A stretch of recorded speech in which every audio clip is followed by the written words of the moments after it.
కడుపున పుట్టిన బిడ్డ ఓ గంట కనిపించకపోయినా తల్లిదండ్రుల గుండెల్లో ఆందోళన మొదలవుతుంది. అలాంటిది రోజులు గడుస్తున్న బిడ్డ ఆచూకీ తెలియకపోతే ఆ బాధను మాటలో చెప్పలేం కదా. కాకినాడ జిల్లా తుని మండలం సిహెచ్ అగ్రహారంలో కనిపించకుండా పోయిన 2 ఏళ్ల చిన్నారి జాను కోసం గత 26 రోజులుగా గాలింపు కొనసాగుతూనే ఉంది. ఇంకా వందలాది మంది సిబ్బంది, డ్రోన్లు, ప్రత్యేక బృందాలు, సాంకేతిక దర్యాప్తు ఇలా అన్ని ప్రయత్నాలు చేసినా ఇప్పటికీ చిన్నారి జాడైతే దొరకలేదు.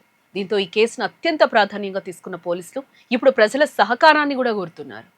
జూన్ 6న మధ్యాహ్నం ఇంటి వద్ద ఆడుకుంటున్న 2 ఏళ్ల చిన్నారి సుంకర జ్ఞానేశ్వరి అలియాస్ జాను ఒక్కసారిగా కనిపించకుండా పోయింది.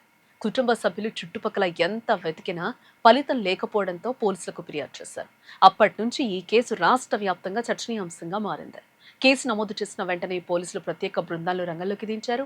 మొత్తం 12 ప్రత్యేక బృందాలు గ్రామ పరిసరాలు, తోటలు, కాలువలు, కొండ ప్రాంతాలు, రైల్వే స్టేషన్లు, బస్టాండ్లు, ప్రధాన రహదారులు ఇలా అన్ని ప్రాంతాల్లో గాలింపు చేపట్టాయి.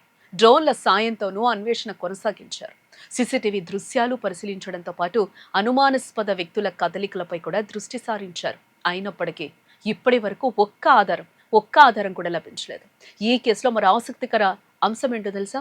చిన్నారితో పాటు అదృశ్యమైన కుటుంబ పెంపుడు శునకం. చిన్నారి కనిపించకుండా పోయిన రోజు అది కూడా కనిపించలేదు.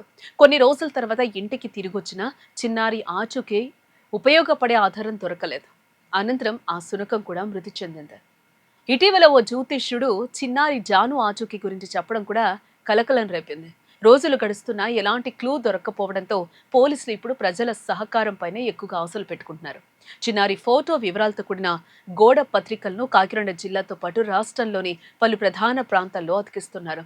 బస్టాండ్లు, రైల్వే స్టేషన్స్, మార్కెట్ ప్రాంతాలు, ప్రధాన కూడలలో పోస్టర్లు ఏర్పాటు చేసి చిన్నారి గురించి సమాచారం తెలిసిన వారు వెంటనే పోలీసులకు తెలియజేయాలని కోరుతున్నారు. అంతేకాదు, చిన్నారి జాడ తెలిపిన వారికి 1,00,000 రూపాయల నగదు పారితోషికం ప్రకటించారు. సమాచారం ఇచ్చిన వారి వివరాలను పూర్తిగా గోప్యంగా ఉంచుతామని పోలీసులు స్పష్టం చేస్తున్నారు. చిన్నారికి సంబంధించిన చిన్న సమాచారమైన దర్యాప్తులో కీలకంగా మారే అవకాశం ఉందని అధికారులు చెబుతూ ఉన్నారు. 26 రోజులు గడిచినా జాహ్నవి ఆచూకీ ఇప్పటికీ మిస్టరీగానే ఉంది. ఒకవైపు పోలీసులు అన్ని కోణాల్లో దర్యాప్తు కొనసాగిస్తూ ఉండగా, మరోవైపు తమ బిడ్డ క్షేమంగా తిరిగి వస్తుందని ఆశతో తల్లిదండ్రులు ఎదురుచూస్తున్నారు.